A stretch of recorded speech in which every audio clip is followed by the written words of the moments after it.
Ex-friends spread lies about me being a predator to ruin my reputation. The defamation settlement made me richer than him. My life completely fell apart when someone I trusted decided to destroy everything I had worked for with nothing but lies and manipulation. Back in college, this guy was practically my brother. We shared everything from late-night study sessions to weekend adventures, and I genuinely believed our friendship would last forever. We graduated together, moved to the same city, and even lived as roommates for 2 years while we both tried to establish ourselves in our careers. Looking back now, I can see the signs of jealousy and resentment that were building up, but at the time, I was completely blind to what was happening beneath the surface. The first crack in our relationship appeared when I started dating this amazing woman who worked at a local coffee shop near our apartment. She was smart, funny, and had this infectious laugh that could light up any room she entered. My friend seemed supportive at first, always asking about our dates and giving me advice about relationships, but I started noticing subtle changes in his behavior whenever she was around. He would make these little comments about how she was probably just using me, or how women like her always had ulterior motives. I brushed it off as him being protective, thinking he was just looking out for me the way good friends do. Things escalated when I got promoted at work while he was still struggling to find stable employment. The promotion came with a significant salary increase and some real responsibilities, which meant I could finally afford to move out of our shared apartment and get my own place. I was excited to share the news with him, thinking he would be happy for my success, but instead he became distant and started making passive-aggressive comments about how some people just get lucky breaks while others have to work twice as hard for half the recognition. His attitude became increasingly toxic, and I found myself walking on eggshells around him, trying not to mention anything positive happening in my life. The breaking point came when my girlfriend and I decided to take a weekend trip to celebrate my promotion. We had planned this romantic getaway for weeks, and I was looking forward to some time away from all the tension at home. When I told my friend about our plans, he exploded in a way I had never seen before, accusing me of abandoning him and acting like I was better than everyone else now that I had some money. The argument was intense and ugly, with him bringing up every perceived slight from our entire friendship, twisting innocent moments into evidence of my supposed arrogance and selfishness. I moved out the following week, thinking that some space would help us both cool down and maybe salvage what was left of our friendship. For a few months, we had minimal contact, just occasional texts that were polite but cold. I hoped that eventually we could work through our issues and get back to being friends, but I was completely unprepared for what he was planning during that period of silence. He had been stewing in his resentment, and instead of dealing with his own problems, he decided to channel all his anger into a plan that would destroy my reputation and everything I had built. The first sign that something was seriously wrong came when I noticed people at work acting strange around me. Conversations would stop when I entered a room, and colleagues who had been friendly before started avoiding eye contact and keeping their distance. I initially thought it was just my imagination, maybe some workplace drama I was unaware of, but the pattern became too obvious to ignore. My boss called me into his office one day and asked if there was anything I needed to discuss, any personal issues that might be affecting my work performance. I was confused and assured him that everything was fine, but his concerned expression told me that something was definitely not right. The truth hit me like a freight train when my girlfriend called me crying one evening. She had been contacted by several people who claimed to have information about my supposed inappropriate behavior with younger women. The accusations were vague but disturbing, painting me as someone who used my position and charm to manipulate vulnerable people. My ex-friend had been systematically reaching out to mutual acquaintances, coworkers, and even strangers, spreading these lies with just enough detail to make them seem credible. He had crafted a narrative that portrayed me as a predator who hid behind a friendly facade while engaging in behavior that was both illegal and morally reprehensible. What made the situation even more devastating was how carefully he had orchestrated his campaign of lies. He would approach people with a concerned expression, claiming he was worried about potential victims and felt obligated to warn others about my dangerous behavior. He mixed in just enough real details about my life to make the fabricated stories seem authentic, using our shared history and his knowledge of my relationships to create a web of deception that was extremely difficult to untangle. The lies spread like wildfire through social media, workplace gossip, and community networks, creating a reputation that preceded me wherever I went. My employer placed me on administrative leave while they conducted an internal investigation. The HR department was professional but clearly skeptical of my denials, and I could see the doubt in their eyes as they questioned me about the allegations. My girlfriend stood by me initially, but the constant pressure and social isolation began to strain our relationship. Friends who had known me for years started distancing themselves, not wanting to be associated with someone who might be guilty of such serious accusations. The social circle I had spent years building crumbled overnight, leaving me isolated and desperate to prove my innocence. The lowest point came when my own family started questioning whether there might be some truth to the accusations. My parents, who had always been supportive and loving, couldn't understand why someone would make up such specific and damaging lies unless there was at least some basis in reality. Their doubt was like a knife to my heart, and I realized that my ex-friend had succeeded in poisoning even the most important relationships in my life.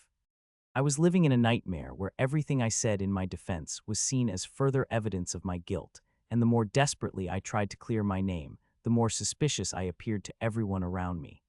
Desperate for help, I reached out to a legal professional who specialized in defamation cases. She listened to my story with professional detachment, taking notes and asking pointed questions about the timeline and specific details of the accusations. When I finished explaining the situation, she told me that while defamation cases were notoriously difficult to win, the systematic nature of my ex-friend's campaign and the clear evidence of malicious intent might give us a strong foundation for a lawsuit. She warned me that the process would be long, expensive, and emotionally draining, but it might be my only chance to reclaim my reputation and hold him accountable for the damage he had caused. The investigation phase was exhausting and invasive, requiring me to document every aspect of my life and relationships to prove that the accusations were false. We had to track down witnesses, collect evidence of my ex-friend's lies, and build a comprehensive case that would demonstrate both the falsity of his claims and the deliberate nature of his defamation campaign. The legal team worked tirelessly to uncover the truth, interviewing dozens of people and analyzing social media posts, text messages, and email communications that revealed the extent of his systematic lying. One of the most unexpected discoveries came when we found evidence that my ex-friend had actually been struggling with serious personal issues that explained his behavior. He had been dealing with mounting debt, failed relationships, and a growing sense of inadequacy that had consumed his life. Instead of seeking help or taking responsibility for his problems, he had channeled all his frustration and jealousy into this elaborate scheme to destroy me. The evidence showed that he had spent months planning his campaign, researching defamation tactics, and studying how to spread rumors most effectively while avoiding legal consequences. The case took nearly 2 years to resolve, during which time I had to rebuild my life from the ground up. I lost my job, my relationship, and most of my friends, but I also discovered inner strength and resilience I never knew I possessed. I started working freelance projects to pay my bills and legal fees, slowly building a new network of professional contacts who judged me based on my work rather than unsubstantiated rumors. The process was incredibly difficult, but it also forced me to become more independent and self-reliant than I had ever been before. During the legal proceedings, more evidence emerged that revealed the true extent of my ex-friend's deception. He had created fake social media accounts to amplify his lies, recruited other people to spread his stories by telling them different versions of events, and even attempted to manufacture physical evidence to support his claims. The depth of his manipulation was staggering, and it became clear that he had invested enormous amounts of time and energy into this campaign of destruction. What was most disturbing was how he had managed to convince himself that his actions were justified, viewing me as an obstacle to his own success rather than a friend who deserved basic human decency. The turning point in the case came when we discovered that my ex-friend had actually documented some of his lies in private communications with other people. He had been bragging about his success in damaging my reputation, describing his tactics with pride, and discussing how he planned to escalate his campaign even further. These communications provided undeniable proof of his malicious intent and the premeditated nature of his defamation efforts. When confronted with this evidence, his legal team advised him to settle rather than face the inevitable guilty verdict and potentially even more severe financial consequences. The settlement negotiations were intense and emotionally charged, with both sides trying to reach an agreement that would bring closure to the case. My ex-friend's financial situation had deteriorated significantly during the legal proceedings, and he was facing the possibility of bankruptcy if the case went to trial and resulted in a large judgment against him. His desperation was evident in his willingness to accept terms that would require him to pay substantial damages and publicly retract his false statements. The final settlement amount was far larger than I had ever expected, reflecting both the severity of the damage he had caused and the strength of our legal case. What surprised me most was how the settlement transformed my financial situation in ways I never could have anticipated. The damages were substantial enough to not only compensate me for my lost income and emotional suffering, but also to provide a foundation for building wealth that exceeded anything I had achieved through my previous career. I was able to invest the settlement money wisely, starting my own business and creating multiple income streams that generated more money than my ex-friend had ever earned in his best years. The irony was not lost on me that his attempt to destroy my life had actually provided me with the resources to build something much better than what I had lost.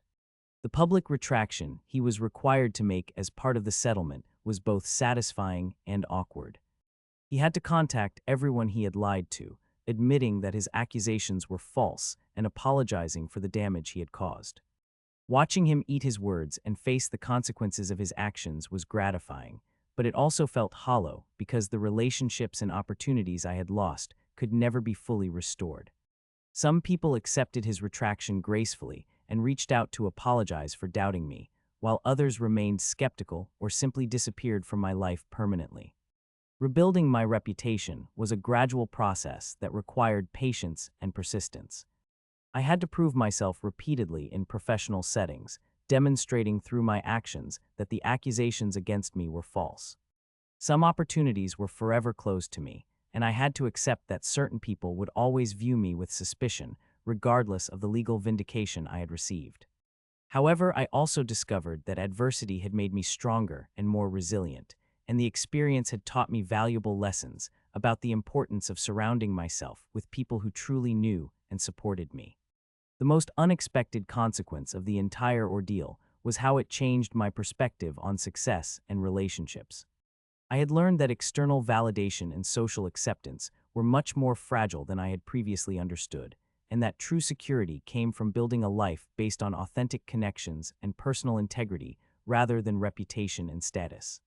The money from the settlement was certainly helpful, but the real transformation was in how I approached life with greater wisdom and caution, while also maintaining the openness and trust that made meaningful relationships possible.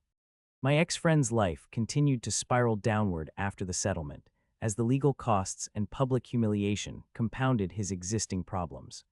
He had lost most of his friends during the proceedings, and his professional reputation was destroyed when word spread about his role in the defamation campaign. The financial burden of the settlement pushed him into bankruptcy, and he was forced to relocate to a different city to escape the consequences of his actions. I felt a complex mix of satisfaction and sadness watching his downfall, knowing that he had brought it entirely upon himself, while also recognizing the human tragedy of someone destroying their own life through jealousy and spite. The experience taught me that sometimes the people closest to us are capable of the greatest betrayal, and that success can breed resentment in ways that are difficult to predict or prevent. I learned to be more careful about who I trusted with personal information and to pay attention to subtle signs of jealousy or competition in my relationships. At the same time, I refused to let the experience make me cynical or closed off, because I knew that genuine friendship and love were still possible if I remained open to the right people. Looking back now, I can see that the entire ordeal, as devastating as it was, ultimately led me to a better place than where I started. The settlement money allowed me to build financial security and independence that I never would have achieved through traditional employment. The experience of overcoming such a serious challenge gave me confidence and resilience that served me well in subsequent difficulties. Most importantly, I learned to value authentic relationships and personal integrity over external markers of success, which made my life richer and and more meaningful than it had ever been before. The final irony of the situation was that my ex-friend's jealousy and desire to destroy my success had actually created the very outcome he had hoped to prevent. His lies and manipulation had cost me my job and relationship, but the settlement had made me wealthier and more successful than I had ever been when he first started resenting my achievements. His attempt to drag me down had instead lifted me up, while his own actions had destroyed everything he had worked for and left him with nothing but the consequences of his choices. The lesson was clear: trying to destroy others ultimately destroys the destroyer, while those who focus on building and creating eventually find their way to success and happiness.